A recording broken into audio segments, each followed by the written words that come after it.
Bueno, antes de hablar de qué animal somos, que es un tema que me toca muy de cerca, me gustaría hablar de chamanismo y el animal de poder igual que Garbiñe, porque cuando la gente me oye decir que me dedico a interpretar arquetipos de animales, enseguida me relacionan con eso. Yo considero que este es un tema muy delicado. Hay quien me ha llamado madre chamana. Hasta incluso intenté identificarme con ese apelativo, pero me duró muy poco porque no me sentía cómoda. Porque un chamán es un sanador, es un maestro y es un mensajero que tiene acceso a visiones. Hoy en día se usa mucho este término y nos encontramos con personas que se autoconsideran chamanes porque tienen un tambor o porque han hecho un curso de chamanismo. Pero ser chamán es un poco más complejo. El chamanismo es el recuerdo del antiguo pacto que unía a los animales con los hombres en un pasado muy lejano de nuestro planeta. El chamán es el que comunica o hace de puente con el alma de los animales y la naturaleza. Pero esto implica tener un gran dominio del ego, porque las capacidades para hacer de mediador permiten conocer el código de acceso a engranajes muy sutiles y sitúan ante un poder que el ego puede usar y abusar para su propio beneficio. Así, el chamanismo bien comprendido y bien practicado, cosa que es menos frecuente de lo que parece hoy, es un camino que conduce a una enorme toma de conciencia, porque favorece la comunión entre especies y la vuelta a ver la vida como algo sagrado. Sagrado es una palabra que hoy voy a usar mucho y para mí significa que está lleno de sentido. Pero no es mi intención, de verdad que no quiero que nadie se sienta mal o se ofenda. Yo entiendo que el romanticismo o la sabiduría o el misterio o el misticismo, hasta incluso que evoca la palabra chamán, es muy atrayente. Y a veces se usa para que los posibles clientes te encuentren o para que entiendan a qué te dedicas. Pero en mi opinión es más correcto decir que se practica el chamanismo o que se trabaja con herramientas de inspiración chamánica, pero no que se es un chamán. De hecho, el término chamán se acuñó cuando unos occidentales exploraban la Rusia salvaje y se encontraron con poblaciones indígenas en Siberia que usaban ese nombre para describir a su hombre o mujer medicina, que era el practicante espiritual del poblado y que tenía esas herramientas y rituales para comunicar con la naturaleza y que mediaba entre los espíritus naturales y los indígenas de su comunidad. Así que para empezar, chamán e indígena son términos que van unidos. Y para acabar siendo un auténtico chamán, un anciano, hombre o mujer medicina que sea indígena debe enseñarte no solo toda su sabiduría sobre plantas y prácticas espirituales, sino además su método de autoconocimiento y autoeducación y ampliar suficientemente tu conciencia para acabar siendo tan sabio como él. Y esos son muchos, pero muchos años. De hecho, ningún auténtico chamán de una tribu indígena intacta se llama a sí mismo chamán. Primero, porque no se considera importante y no suele llamarse a sí mismo nada, porque son personas muy humildes. Y en segundo lugar, porque prefiere el término hombre o mujer medicina, porque lo que persigue con esas prácticas es la sanación entendida como volver a la armonía perdida y la sensación de que todos somos uno y todo está unido. Ellos viven en constante comunión y comunicación con todas las fuerzas naturales y todos los seres que les rodean y siguen esas 7 leyes de la naturaleza que nombro tanto, siendo un ejemplo de armonía y de experimentar la vida con el hemisferio derecho, el hemisferio del corazón, que también nombro mucho, que se siente unido a todo y a todos y usa la telepatía, la intuición, mucho más que las palabras. Por tanto, un chamán coopera y comparte en vez de competir u obligar, está al servicio de lo natural y lo espiritual en vez de manejar él esas fuerzas e interpreta los símbolos de los viajes con sabiduría y con amor en vez de con el ego. Un chamán es un sanador que primero se ha sanado a sí mismo, es una autoridad moral, un sabio que ha atravesado una larga y difícil iniciación que le hace conocedor de la medicina ancestral y de una sabiduría profunda. Ha necesitado muchos años de trabajo interior, como sanar su pasado, aprender a transformar sus experiencias en sabiduría, mirándolas desde el sentido elevado que tienen, para luego servir con entrega. Se ha entrenado en estados alterados de conciencia y conexión con los mundos espirituales y espíritus guías en el mundo no ordinario, que permiten canalizar cualquier tipo de energía sanadora para aliviar el dolor físico o emocional de todo aquel que le pide su ayuda. Como veréis, en ningún momento he hablado ni de remuneración ni de recompensa por la labor hecha, sino solo de amor y servicio en toda su amplitud. Para todo ello, el chamán ancestral emplea diversos rituales. Un ritual de chamán consiste en que pide a los espíritus guías del mundo no ordinario que actúen a través de él y suelta la experiencia, permitiendo ser el canal con cánticos, ritmos, visiones, danzas, todo lo que le inspire el momento. Ha de ser capaz de que su mente no interfiera y continuar así hasta que se lo indiquen los guías. Y esta acción incomprensible desde el punto de vista de la razón va a aliviar el sufrimiento de alguna manera al receptor de la canalización. Por tanto, usa herramientas y rituales como cánticos repetitivos, rítmicos o vibrantes para entrar en estados alterados de conciencia, que abran el hemisferio derecho y apaguen o bajen el volumen del hemisferio mental, y así comunicar fácilmente con los espíritus naturales, ya sea de plantas o espíritus animales que van a colaborar en la sanación. Ellos distinguen dos estados del ser. Primero, la vida ordinaria, que es cuando vivimos identificados con nuestro personaje o con nuestro ego en el día a día.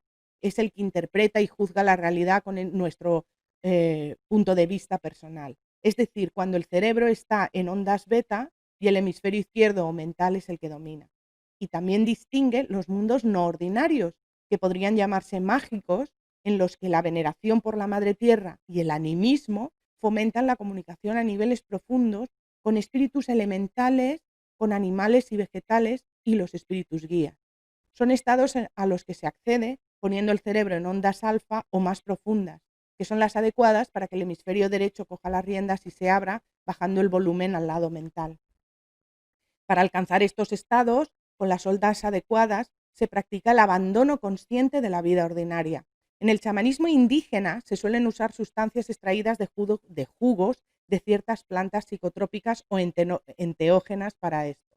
Estos psicotrópicos o enteógenos, como el peyote o la ayahuasca, son muy útiles para liberar el hemisferio derecho y apagar el racional, y facilitan conectar con la vida desde otros lugares. Es decir, que contribuyen a liberarnos de las ataduras del ego y de la razón y a sentirnos conectados.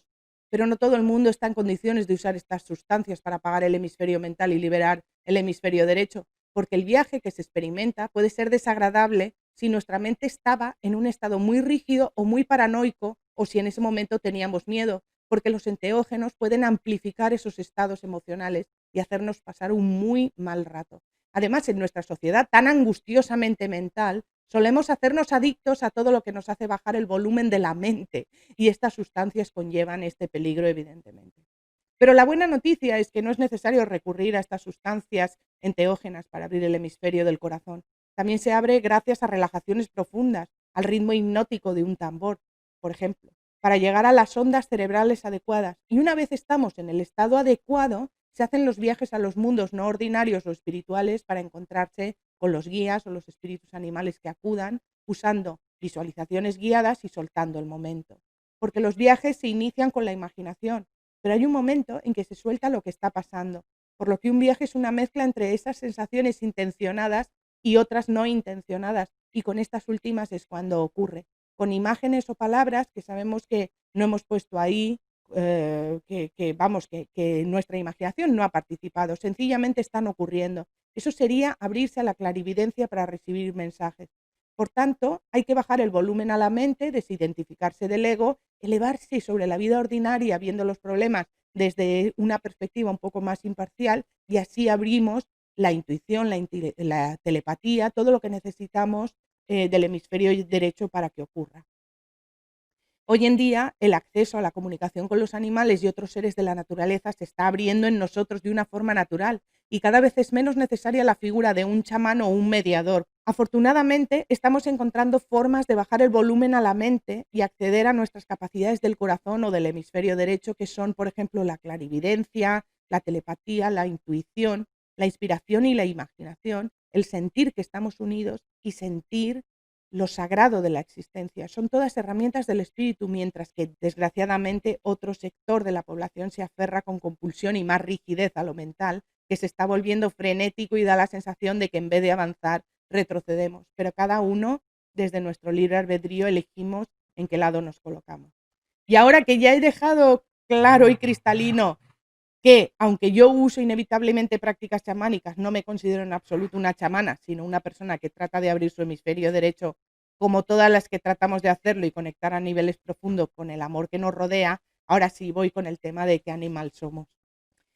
Es innegable que hay una relación muy profunda entre el chamanismo ancestral y los tótems animales, porque este chamán ancestral conecta entre otros espíritus elementales y naturales con los espíritus animales, porque, y no me cansaré nunca de repetirlo, ellos son unos guías muy sabios. Suele conectar con el espíritu de una especie que tiene unos poderes que son necesarios en ese momento para la sanación que se está solicitando. Y esos espíritus animales acuden con todo su amor para ayudar en lo que sea necesario. Antes de seguir voy a explicar la diferencia entre animal de poder, animal totémico y arquetipo animal, que son tres conceptos que ahora se están usando muchísimo. El animal de poder no es el animal favorito con el que tenemos afinidad, sino un espíritu de ayuda animal que acude a nosotros por ser el más adecuado en ese momento de nuestro proceso. Ese animal de poder puede ser permanente, es decir, un espíritu animal que nos acompaña a lo largo de toda nuestra vida, que se puede decir que nos define o que su poder es nuestro poder. Puede ser temporal, es decir, que es un espíritu animal que nos acompaña y ayuda en lecciones vitales que estamos atravesando en estos momentos, o puede ser un animal de poder sombra, como bien ha dicho Garbiñe, es decir, un espíritu animal que viene a llamar la atención acerca de elementos de la sombra nuestra, como algún miedo o algún patrón de comportamiento, pues no sé, inconsciente o automático que no queremos o no podemos ver, y acude a nosotros con esta ayuda, ¿no?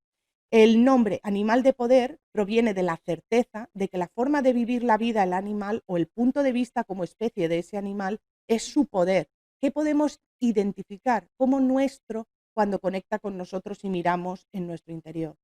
En cuanto a animal totémico, la palabra tótem significa el centro del mundo, y el tótem se colocaba ancestralmente en el centro del poblado, representando la conexión entre tierra y cielo, es decir, todo lo espiritual, lo vertical o profundo que hay en nosotros, porque suele el tótem ser un palo alargado y tallado con símbolos importantes para la comunidad que se planta en tierra.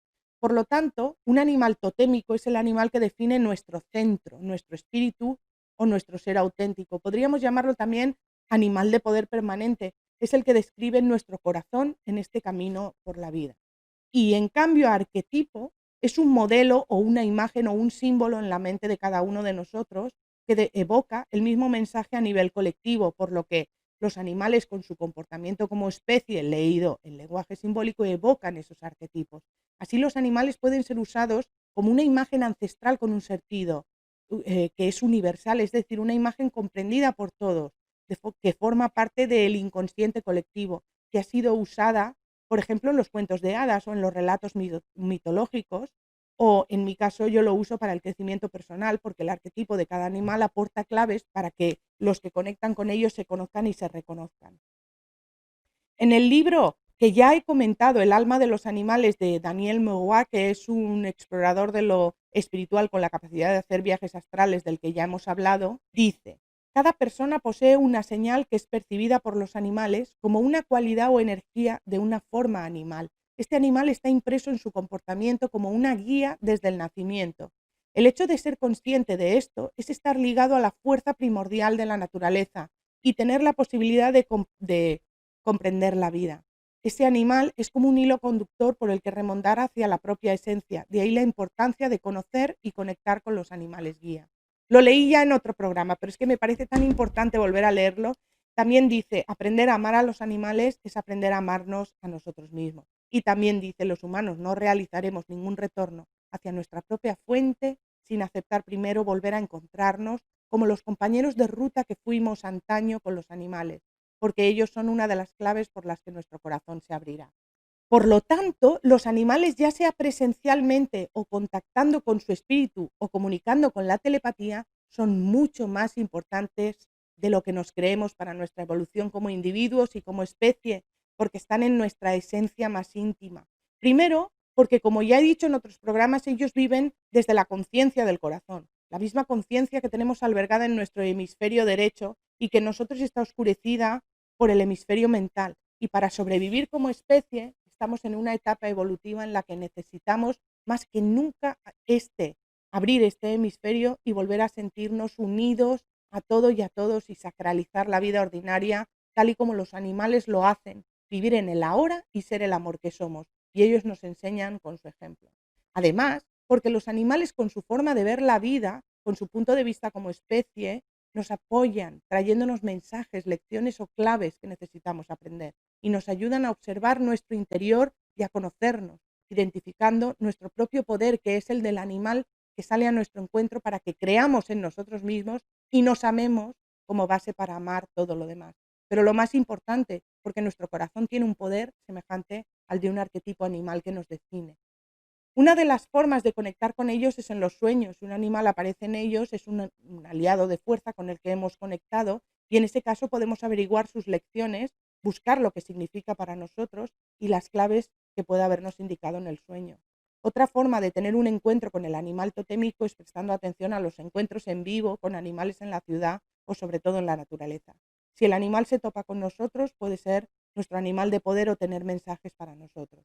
Otra forma de tener esos encuentros es a través de las tiradas de cartas, que, bueno, Garbiñe ya ya ha introducido el tema. Yo, las hago, y las considero un oráculo muy fiable que nos pone en contacto con nuestros poderes a través de los poderes de los animales, propiciando encuentros con ellos, precisamente con los animales a los que nos parecemos o de los que extraeremos las lecciones que necesitamos. No es una tirada adivinatoria o supersticiosa, nos pone en contacto con nuestro interior y fomenta el crecimiento personal. Y ya para acabar quisiera contaros mi primer viaje de inspiración chamánica, que además lo hice yo sola en casa. Mi primer contacto con el chamanismo fue a través de la lectura de un libro que se titula En la senda del chamán, y el autor es Tom Cowan, y no sé deciros nada de él porque no sé quién es, solo sé que es estadounidense. Lo leí hace muchos años. Es un libro que me fascinó porque era una guía exhaustiva de las herramientas que usan los chamanes y por aquel tiempo yo no sabía nada de los dos hemisferios que tenemos, pero sí que sabía un poco de relajaciones y ondas cerebrales y además conocía ya a mi animal de poder, que es el toro, y decidí en casa hacer mi primer viaje yo solita. Así que me preparé, hice una buena relajación y llamé a mi toro para que me acompañara y le pedí que me llevara donde él quisiera. Me subí encima de él y me llevó a la orilla de la playa. Y allí me presentó a un ser diminuto, pero muy poderoso, que me dijo que era el espíritu del océano. Era una diosa, era femenina. Este ser me pidió que le acompañara donde moran las bestias.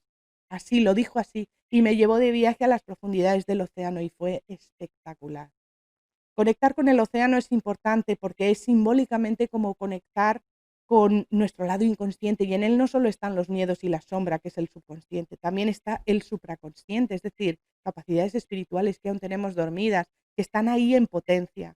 Quizás el océano, que es el útero del planeta, porque en él se gestó la vida, es el símbolo de nuestro hemisferio derecho y sus capacidades dormidas, que ya es hora de despertar como humanidad para retornar a la armonía, al amor que somos y sentir el amor que nos rodea.